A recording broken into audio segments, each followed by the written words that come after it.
오늘의 큐티 말씀은 사도행전 3장 1절부터 26절입니다. 제목, 내게 있는 것을 당신에게 주노라. 먼저 앞뒤 문맥을 살펴보겠습니다. 예수님께서는 하늘로 가시기 전에 아버지께서 약속하신 선물을 기다리라고 하셨습니다. 오순절이 되어 제자들은 한 곳에 모였고 그곳 가운데 성령이 임하여 충만해졌습니다. 성령이 말하게 하심으로 인해 여러 언어로 방언을 하기 시작했습니다. 바로 이때 사람들이 궁금해하기도 했지만 때로는 아침부터 술을 먹었다고 비꼬기도 했습니다.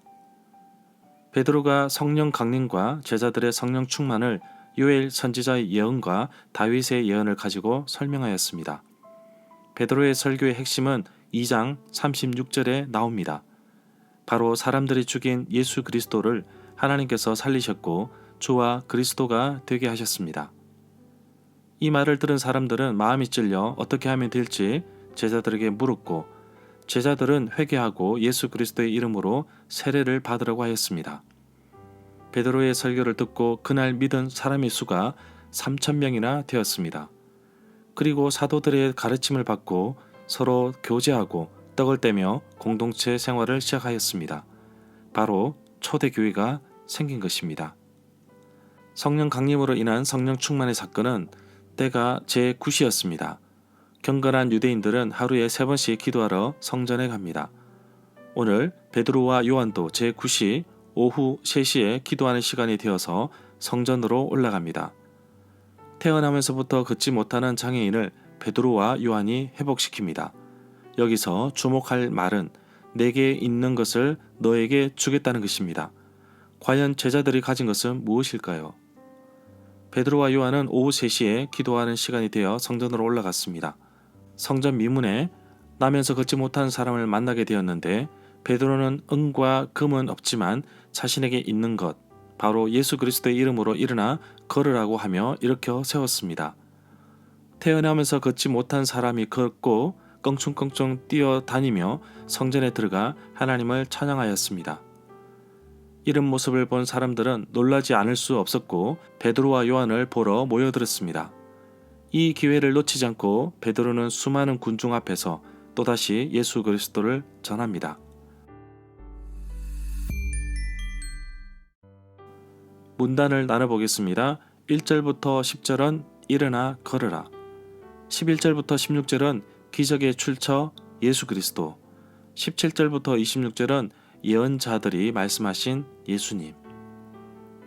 1절에 보면 어느 날 제9시 오후 3시에 기도하는 시간이 되어 베드로와 요한이 성전으로 올라가고 있었습니다.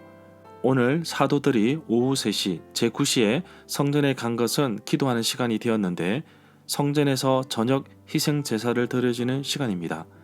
민수기 28장 3절에 보면 여호와께 화제를 드리는데 1년 되고 흠없는 순양 2마리를 상번제로 아침 저녁에 드리라고 말씀하고 있습니다. 2절에 보면 성전 문에는 태어나면서부터 못 걷는 사람이 있었습니다. 이 사람을 사람들이 메고 와서 미문, 아름다운 문이라고 부르는 성전 문에 앉혀놓고 성전으로 들어가는 사람들에게 쿡을 하게 하였습니다. 유대 율법에서는 태어나면서부터 걷지 못하는 사람을 성전에 출입하지 못하도록 금지하고 있습니다. 사무엘하 5장 8절에서는 맹인과 다리 저는 사람은 성전에 들어오지 못한다고 말씀하고 있습니다. 3절부터 5절에 보면 걷지 못한 사람이 베드로와 요한이 성전으로 들어가는 것을 보고 쿡을 하였습니다. 베드로와 요한이 쿡을 한 그 사람을 눈여겨본 후에 그에게 말하였습니다. 우리를 보시오. 걷지 못한 사람은 베드로와 요한에게 무언가를 얻을 것을 기대하면서 두 사람을 빤히 쳐다보았습니다. 6절부터 7절에 보면 그러나 베드로는 이런 말을 하였습니다. 은과 금은 내게 없으나 내게 있는 것을 당신에게 주겠소. 나사렛 예수 그리스도의 이름으로 일어나 걸으시오. 예수 그리스도의 이름으로 베드로는 걷지 못한 사람에게 일어서게 하는 기적을 실행합니다.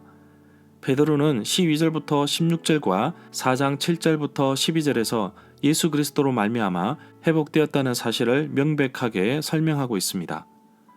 8절에 보면 성전 입구에서 앉아 걷지 못한 사람을 하나님께서 고쳐 주셨습니다. 걷기도 하고 뛰기도 하였고 성전으로 들어갔는데 어쩌면 평생 문 앞에서 구글만 했지 들어가 보지 못한 성전을 오늘 처음 자신의 눈으로 보고 걸어 다녔던 것입니다. 12절에 보면 베드로가 태어나면서 걷지 못한 사람을 걷게 하고 뛰게 한 것이 자신의 권능과 경건 덕택이 아님을 말하고 있습니다. 자신에게 있는 예수 그리스도의 이름으로 행한 것입니다. 15절에 보면 사도행전에서 자주 등장하는 단어 가운데 하나는 바로 증인입니다. 보고 듣고 느낀 것을 직접 전달하는 사람으로 베드로는 이 모든 사실을 보았던 사실을 군중들에게 전달하고 있습니다. 16절에 보면 예수 그리스도를 영접하는 자에게는 하나님의 자녀가 되는 권세를 주셨습니다. 베드로가 건강을 회복한 사람의 준 것은 은과 금도 아닌 나사렛 예수 그리스도의 이름이었습니다. 예수 그리스도로 말미암은 믿음으로 인하여 완전히 회복되었음을 베드로가 강조하면서 자신에게 능력이 있는 것이 아니라 예수 그리스도에게 그 이름에 능력이 있음을 또다시 설명하고 있습니다. 19절에 보면 베드로는 성령 강림으로 인한 모인 사람들이 각 지역 언어, 방언으로 말하는 것을 보고 사람들이 궁금할 때 직접 설명하고 있습니다. 사람들이 베드로의 말을 듣고 마음이 찔려 어떻게 하면 좋을지 난감해할 때 베드로는 회개하고 예수 그리스도의 이름으로 세례를 받으라고 단호히 외칩니다. 회개함으로 죄를 용서받고 예수 그리스도의 이름으로 세례를 받음으로 성령을 선물로 받게 된 것입니다. 25절부터 26절에 보면 두 구절한 결론 부분입니다. 하나님의 언약을 맺은 자손들, 백성들에게 베드로는 간절히 호소하고 있습니다. 이 구절은 구약 성경 창세기 여러 부분을 인용하였습니다. 대표적인 인용 구절은 창세기 22장 18절입니다. 아브라함에 대한 약속은 창세기 12장 3절을 따르지 않고 창세기 22장 18절과 26장 4절을 따라 인용하였습니다. 너를 통하여 대신에 내 씨를 통하여 라고 바뀌었고 씨는 갈라디아서 3장 16절에서 말한 것과 같이 단수로 나타내고 있습니다. 결국 너희 후손을 통하여 라는 번역이 더 어울린다고 볼 수 있습니다. 그렇다면 이 구절은 예수 그리스도와 관련이 있어 보입니다.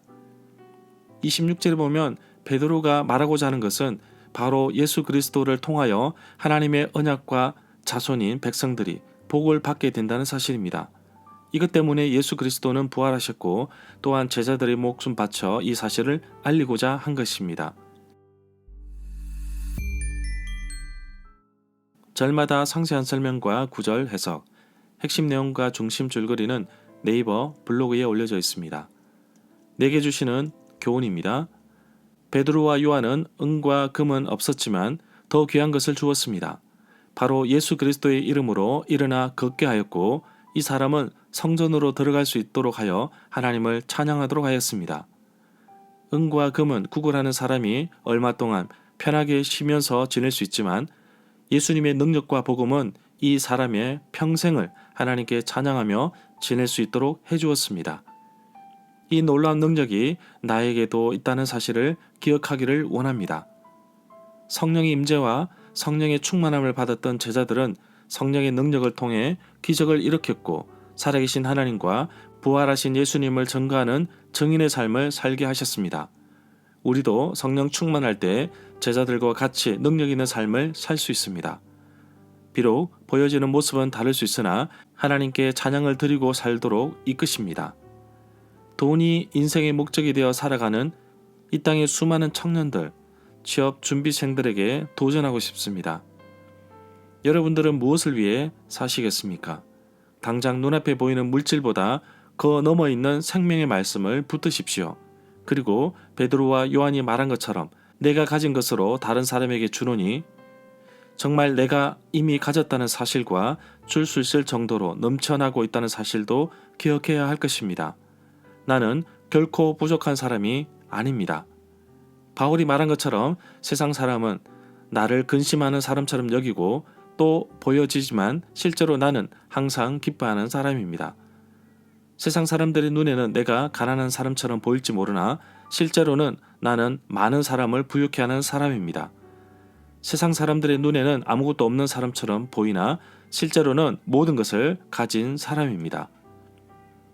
전도는 훈련이 필요하고 준비해야 하고 시간도 내어야 하지만 오늘 말씀처럼 사람들이 몰려들어 궁금해할 때 복음을 제시하는 것도 전도의 좋은 방법 가운데 하나라고 봅니다. 저절로 찾아오는 전도의 기회를 얻기 위해서 역시 준비를 해야겠지요. 많은 사람들에게 구원의 기쁜 소식을 전하는 하루가 되기를 소망합니다. 예수 그리스도의 이름에 놀라운 능력을 믿습니다. 태어나면서부터 걷지 못한 사람을 걷게 하신 것을 보면서 질병으로부터 고통 중인 분들도 예수 그리스도의 놀라운 능력으로 회복되기를 원합니다. 예수님의 놀라운 능력이 나를 통해 나타나기 위해서는 베드로처럼 성령으로 충만해야 합니다. 비록 병 고치는 은사는 아닐지라도 나의 작은 섬김과 헌신을 통해서 많은 사람들이 예수님을 올바로 알게 된다면 그만큼 기쁜 일이 없을 것입니다. 오늘도 예수님의 이름으로 일하며 많은 사람들에게 구원의 기쁜 소식을 전하는 하루가 되기를 간절히 소망합니다.